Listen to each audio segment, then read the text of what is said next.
না ভোট না, কেমন আছে? সেটা দেখার দায়িত্ব আমার না। নো, সেটা দেখার দায়িত্ব আপনি আমার না। ভোট দেখেছেন কেমন কিনা? হয়েছে আপনি সেটা আমার দেখেছেন দেখা না। কিনা? আপনি আমার দেখেছেন দায়িত্ব হলো কিনা? Law and order situation. আপনি নো, দেখেছেন কিনা?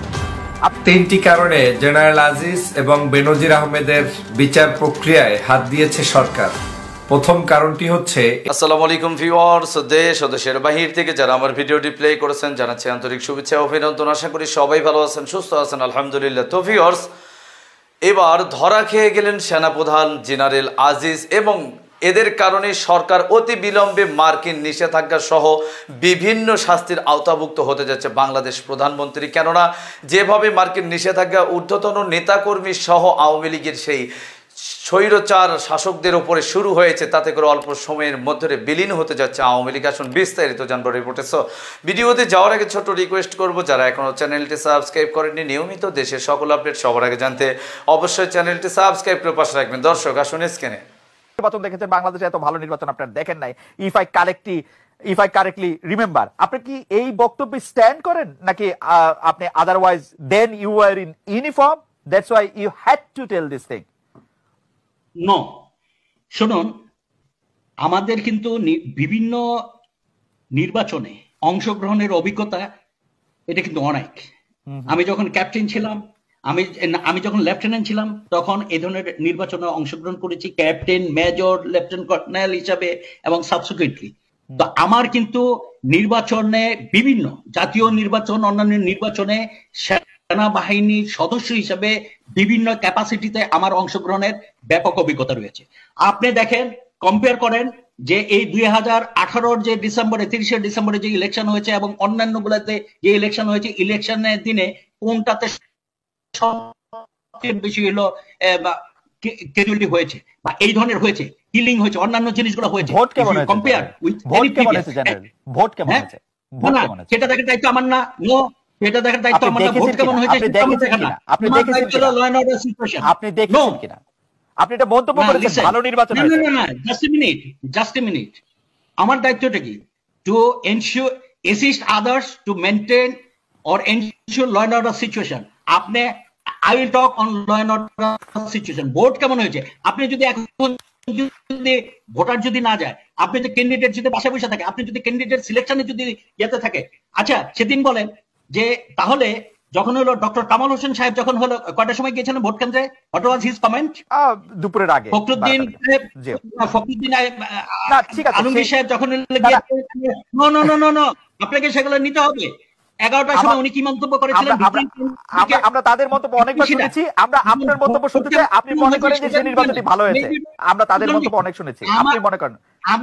আমি from law and order situation point of view, যেটা হলো সেনাবাহিনীর দায়িত্ব ছিল। ওকে, ফ্রম ল দায়িত্ব ছিল টু অ্যাসিস্ট। ওকে, পরের প্রসঙ্গটা যেতে চাই যে ভারতের আশীর্বাদ, মনোযোগ, ভারতের একটা ওই বিষয়ে আপনি কি বলবেন যে আপনি যখন বিজেপিতে ছিলেন তখন আপনি ভারতের মনোযোগ আকর্ষণ করতে পারেন এবং মানে কেউ কেউ বলে থাকেন যে আপনি আসলে তাদের আস্থা অর্জন করতে পেরেছিলেন বলে সেনাপ্রধান হয়েছেন। এই বিষয়টি নিয়ে একটু যদি বলেন খুব সংক্ষেপে। দেখুন, আমি যখন বিজেপিতে চাকরি করি তখন আপনিও ছিলেন, আপনার সেই টক শোতেও আমি গিয়েছিলাম, অনেক কথা হয়েছে বিজেপির বিভিন্ন কর্মকাণ্ড নিয়ে। আপনি আমার সাথে দ্বিমত করতে পারবেন, আমার কথা দ্বিমত করতে পারবেন না। আমার সময় কিন্তু না বর্ডার কিলিং অনেকটা কমিয়ে এসেছিল। এইটা কি তারা আমাকে কি সহানুভূতি দেখিয়েছিল? আমার সেটা ডেফিনেটলি আমার কমান্ড এবিলিটির কারণে আমি বাইলেটারাল সেই ধরনের সম্পর্ক বা যে সিচুয়েশন মেনটেন করতে পেরেছিলাম বলেই এগুলো হয়েছিল। এইখানে যে ভারতকে সন্তুষ্ট করার এখানে কিছু ছিল না। আর কথা হলো যে কার হলো যে অপরের সহযোগিতার প্রয়োজন হবে, যার যোগ্যতার অভাব আছে, অন্য জায়গায় যদি ঘাটতি থাকে তখন কারো সুপারিশ, তদবির এগুলোর প্রয়োজন হবে। তা আপনাকে এই যে আমি যে 3-4টা বিষয় বললাম, তাতে কি আপনার মনে হয় যে এখানে অন্য কারো হলো ওই সুপারিশ বা পুশিং ডেশিং এর প্রয়োজন ছিল? আমি তো মনে করি আমার যে কমান্ড এক্সপিরিয়েন্স, আমি যে ক্রাইসিস ম্যানেজমেন্টে যে পারফরমেন্স দেখিয়েছি, আমার যা সার্ভিস প্রোফাইল, সবকিছু বিবেচনা করেই সরকার আমাকে অপর দুজনের থেকে যোগ্য মনে করেছে বলেই আমাকে নিয়োগ দিয়েছে। এখানে না কোনো পলিটিক্যাল ইয়েতে ছিল, না অন্য কারো এখানে কোনো ইনফ্লুয়েন্স ছিল। আপনারা এগুলো চেক করে দেখুন। রাইট। আমরা 2013-14 প্রসঙ্গে আবার একটু আসবো। আমরা 2018 সালের নির্বাচনে আওয়ামী লীগের পক্ষে ফল নিয়ে আসার জন্য সেনাবাহিনীকে ব্যবহার করার অভিযোগ রয়েছে। বলা হচ্ছে সেনাপ্রধান হিসেবে আপনি নির্বাচনে ব্যাপক অনিয়ম হতে দিয়েছেন। আপনার মন্তব্য শুনবো। আমি একটু প্রশ্নও করতে চাই, সাথে নির্বাচনের পরপরই অন্যান্য বাহিনী প্রধানের সাথে আপনিও অভিনন্দন জানাতে গিয়েছিলেন সেই সময়কার আওয়ামী লীগের প্রধানকে, যিনি তখনও পরবর্তী মেয়াদে প্রধানমন্ত্রী হিসেবে শপথ নেন নাই, এবং ফুল দিয়ে অভিনন্দন জানাচ্ছে। আপনার জানা আছে যে এরকম কখনো হয়েছে কিনা? এতে কি মনে হয় যে আপনি মনে প্রাণে আসলে এই দল যাতে ক্ষমতায় আসে সেটির চেষ্টা করছিলেন নির্বাচনে? 2018 সালের নির্বাচনের কথা বলছি আমি স্পেসিফিক। আচ্ছা, একটু সময় দিতে হবে। জি, খুব একটা যেটার সাথে হলো যে আমাদের সরকার, আমাদের একটা বাহিনী এবং হলো আমার ব্যক্তিগত ইমেজ সবকিছু হলো সম্পৃক্ত আছে। সময় দিতে হবে, শুনতে হবে মনোযোগ। প্রথম কথাটা হলো সেনাবাহিনী একটা সুশৃঙ্খল বাহিনী। সেনাবাহিনী কিন্তু একটা ডিসিপ্লিন ফোর্স। এখানে কিন্তু সবাই শোনে চেইন অফ কমান্ড, এবং এইখানে আমাদের বিভিন্ন রুলস রেগুলেশন যেটা আছে সেটা হলো যে all are suppose to avoid by comply with the lawful command. কতগুলো জিনিস আছে, আরো অনেক কিছু আছে। এখন কথা হলো যে যখনই হলো কোনো ইলেকশনে সেনাবাহিনীকে মোতায়েন করে তার আগে কি কি পদক্ষেপগুলো নেওয়া হয় আপনাদের জানা থাকার কথা। সেখান থেকে হলো তার আগে যে আর্টিকেল 126 অনুযায়ী কিন্তু ইলেকশন কমিশনকে সম্পূর্ণ এখতিয়ার দেওয়া আছে আমাদের সংবিধান কর্তৃক, যে তারা একটা ফ্রি ফেয়ার ক্রেডিবল ইলেকশন করার জন্য যা কিছু তাদের প্রয়োজন গভর্নমেন্ট তাদেরকে দিতে বাধ্য। এবং সেনাবাহিনী কিন্তু একটা সরকারি একটা অঙ্গ, শুধু সেনাবাহিনী না, law enforcing all agency, civil administration, everybody is supposed to assist election commission to hold a free, fair and credible election. এখন এখানে কতগুলো জিনিস আছে দেখেন। সেখানে হলো কি, ইলেকশন কমিশনের থেকে কিন্তু একটা নির্দেশনা বের হয়। দর্শক, স্ক্রিনে আমরা সে সম্পর্কে বিস্তারিত জানলাম। এ বিষয়ে আপনাদের মতামত কমেন্টে জানান, কেউ ভিডিওটি স্কিপ করবে না। এখন আমরা এই সরকারকে অবৈধভাবে টিকিয়ে রাখতে যে সমস্ত বাহিনীগুলো সহযোগিতা করেছিল তা ভারত সহ এখন সকল কিছুই কিন্তু উলটপালট একটি পরিস্থিতি, এবং অল্প সময়ের মধ্যে সরকারের আবারও পতন ঘটার সম্ভাবনা, এবং সেটা মার্কিনের মাধ্যমেই। আসুন বিস্তারিত জানবো এই রিপোর্টে। 3টি কারণে জেনারেল আজিজ এবং বেনজির আহমেদের বিচার প্রক্রিয়ায় হাত দিয়েছে সরকার।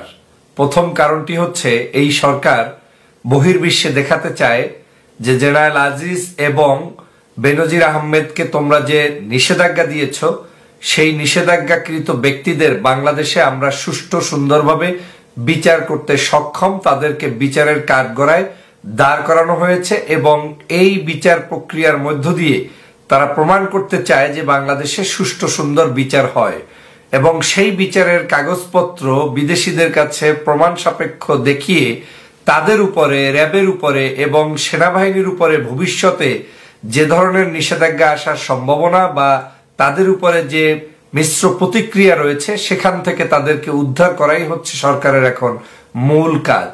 আপনারা জানেন যে র্যাবের উপরে এই বেনজির আহমেদ সহ যে নিষেধাজ্ঞা এসেছিল সেই নিষেধাজ্ঞা এখন পর্যন্ত উঠেনি, কিন্তু সরকার একটি নতুন চাল শুরু করেছে, সেটা হচ্ছে শুদ্ধি অভিযান।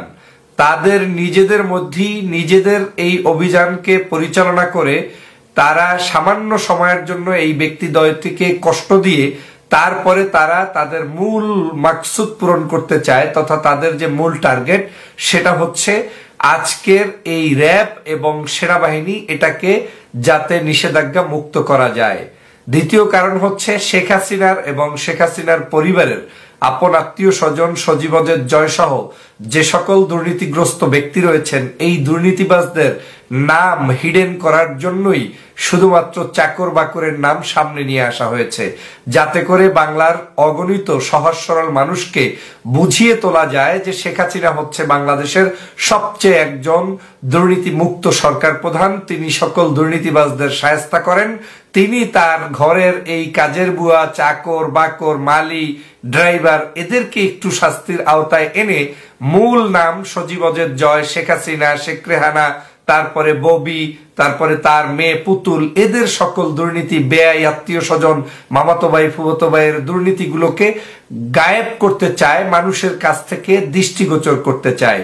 আর তৃতীয়ত হচ্ছে বাংলাদেশের এই অবৈধ সরকার তাদের যে এই মুহূর্তে সরকার হিসাবে যে অবৈধভাবে পরিচালনা করছেন, এই অবৈধভাবে পরিচালনার জন্য তারা যে সময়টা নিচ্ছেন এই সময়টাকে যে কোনো মূল্যে তারা বিভিন্ন ইস্যু সৃষ্টি করে তারপরে এই সময়টা পার করতে চান।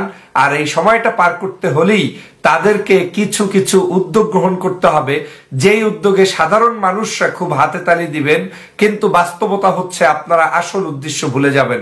যেমন বাংলাদেশের বড় বড় গডফাদার, চোর, ডাকাত, দুর্নীতিগ্রস্ত, ভোটাধিকারবিহীন এই সরকারের আসল চরিত্র জনগণের কাছ থেকে মুছে দিয়ে শুধুমাত্র সামান্য কিছু লোকদের চরিত্র সামনে এসে আপনাদের সামনে উপস্থাপন করা হবে। এর সাথে আরো যে বড় কারণটা রয়েছে সেটা হচ্ছে এই সরকার চায় তার আমলে যারা তাকে সহযোগিতা করেছে ওদেরকে তাদের আমলেই বিচারিক প্রক্রিয়ার মধ্য থেকে রিফাইন করে তাদেরকে সুষ্ঠুভাবে সুন্দরভাবে বেঁচে থাকার নতুন জীবন উপহার দেয়া তথা বিচার প্রক্রিয়ার মধ্য থেকে তাদেরকে নিষ্পাপ নিষ্কলুষ প্রমাণিত করাও হচ্ছে তাদের আরেকটি উদ্দেশ্য। অতএব এই সরকারের এই উদ্দেশ্যগুলো সম্পর্কে সচেতন হন, তারপরে এদের সম্পর্কে জাতির কাছে সঠিক তথ্য উপস্থাপন করুন। সবার আগে আমাদের চিন্তা করতে হবে ফ্যাসিবাদ হাসিনার পদত্যাগ, পতন, এবং তাহলেই বাংলাদেশের দুর্নীতিমুক্ত সুষ্ঠু সুন্দর ভোটাধিকার প্রতিষ্ঠার রাষ্ট্র প্রতিষ্ঠিত হবে। আর তা না হলে এদেশের মানুষ গণতন্ত্র ফিরে পাবে না। আসুন সবার আগে শেখ হাসিনা, শেখ পরিবার এবং তাদের দুর্নীতিকে জাতির সামনে তুলে ধরি। সবাইকে ধন্যবাদ। দর্শক, স্ক্রিনে আমরা সে সম্পর্কে বিস্তারিত জানলাম। সো আজকের ভিডিও এই পর্যন্তই। ভালো লাগলে লাইক অ্যান্ড কমেন্ট করবেন এবং দেশের সকল আপডেট সবার আগে জানতে অবশ্যই চ্যানেলটি সাবস্ক্রাইব করে পাশে রাখবেন। দেখা হবে পরবর্তী ভিডিওতে ইনশাআল্লাহ। আসসালামু আলাইকুম ওয়া রাহমাতুল্লাহ।